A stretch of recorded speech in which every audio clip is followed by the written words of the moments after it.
Good night.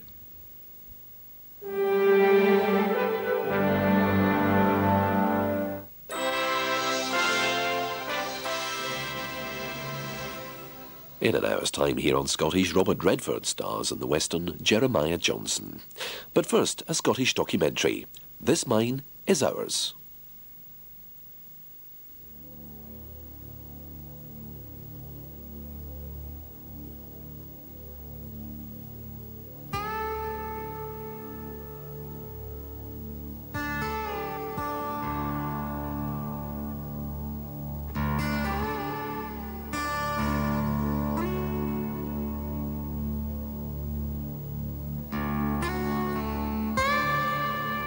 We're not militants. We're just ordinary working guys who want the rewards and the fruits of our labour. But give us some say in it, and we'll prove we can do the goods.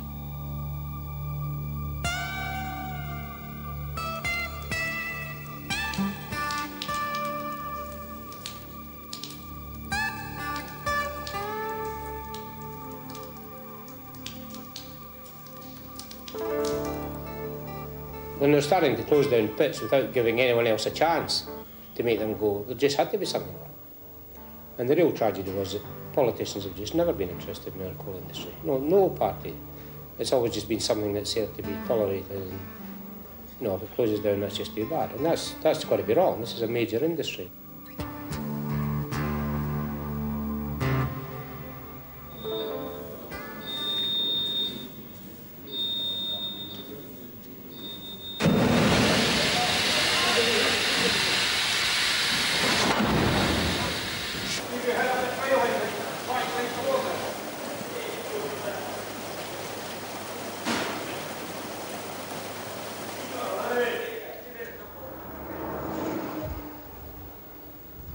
Basically, a group of lads got together. They did not like the particular style of management that went on in our industry for many, many, many years. And it came to the crunch in the mid-1980s, where it was obvious, through a great deal of political involvement, that our industry was being run down and decimated. We believed quite clearly and quite fervently that there was a very, very bright future for our industry. But we also accepted in reality that under the old style of the way the industry was run, it couldn't continue in the future. And we came to a conclusion that the way forward would be a cooperative style venture within the industry. It's never been tried before. It's a challenge. It's a very exciting challenge.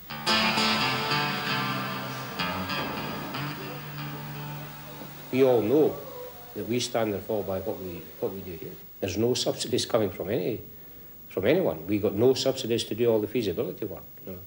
You'd shoot me if I told you how much money I spent on this the last 3 years. So it's on our own. This is a straightforward business proposition.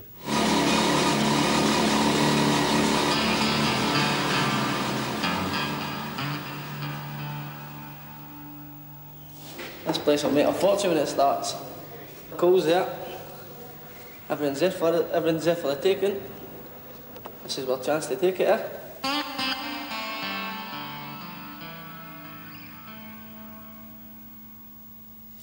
The job of no best. The job I've been doing all my life. I've had a few jobs since Milton Glen closed down. But always wanted to get back to mine and I got the opportunity. And here I am. It's as simple as that. It's just such a unique setup. I've never been in amongst a group of people that are so committed. This place is only going to be as good as the people that are in it. And it's down to everybody to make it work. And it will. Or I'll give them hell.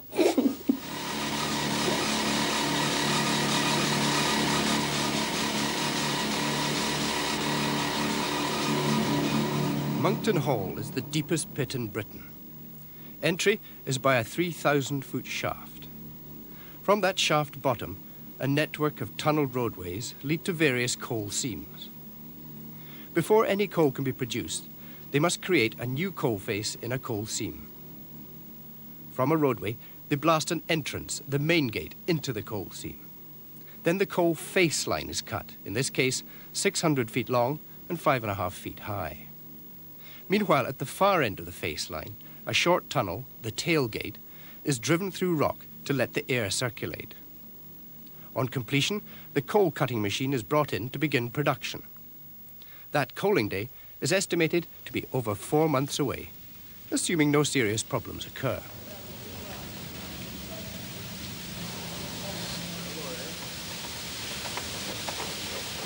Then the pit was allegedly on a care and maintenance programme. In any mining project, care and maintenance means what I say.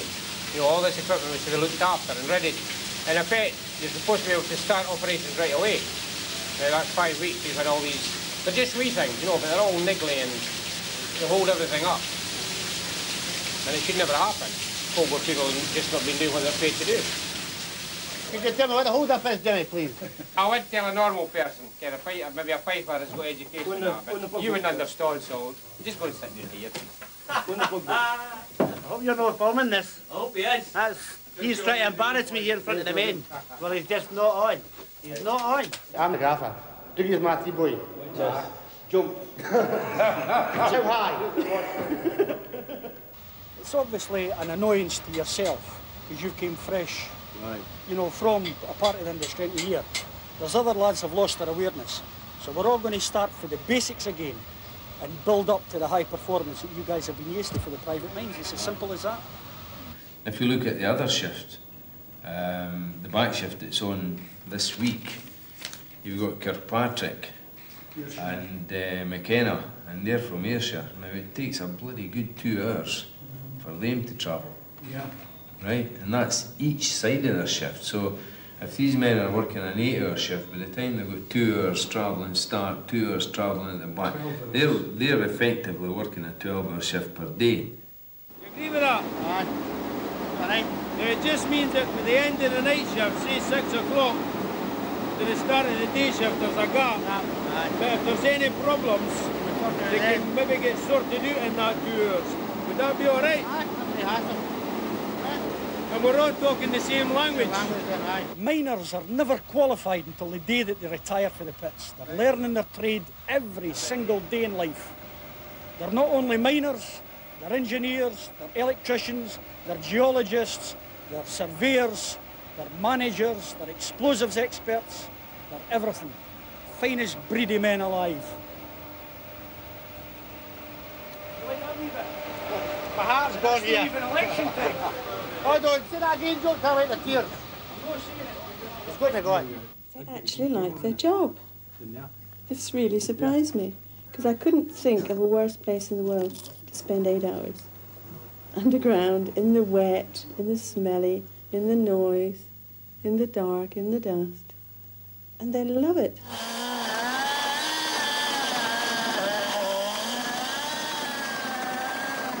We drill a 4-foot hole, and then we drill an 8-foot hole. We do one hole at a time, test for gas at the mouth of each shot hole. We test the hole for breaks, clean it out, and put explosives in it. We fire the shots from 180 yards down the face. We wait 10 minutes after the shots is fired to let the ventilation get back to normal.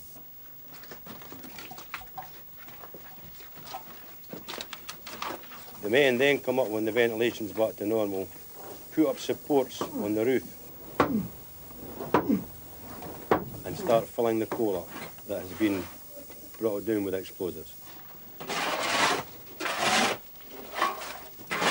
Usually we do about an advance of 10 feet each shift, with 30 feet a day.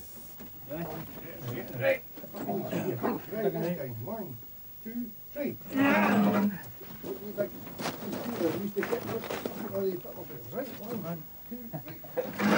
Every time we go drill and blast holes, we're actually going somewhere where no one has ever been before. People never seem to think on that. It was my father that first told me that. It's quite a thought on its own. You know, that's every time we move forward, even 4 or 5 feet in the coal seam, driving your roadway, there's no one has ever stepped there before. We don't have to go to the moon for all that rubbish. We can just do it here.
It was very, very hard.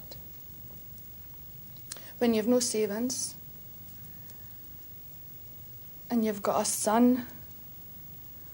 So we just sat and spoke about it, and we went for what everybody else went for, a loan. We got it. And it was either that or that was Jim and Dole. What else could he do? There was no other type of work going about. They had the miners' strike in 1984 and had to, you know, give up work then and was unemployed, which she was just unbearable to live with. He just couldn't be unemployed. And that's when he went to work in the docks. Horrifying conditions, and the minute there was a talk about Monkton Hall coming up, he just couldn't sleep at night for thinking about it. It was a big decision to borrow £10,000 at 55 years of age, and my son was very much against it. He actually felt it was gambling with our house, our life.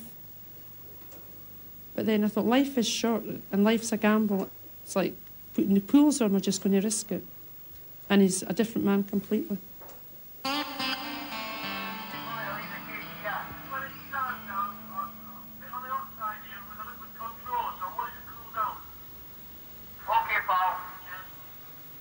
Oh, there's a buzz, okay. You better believe it.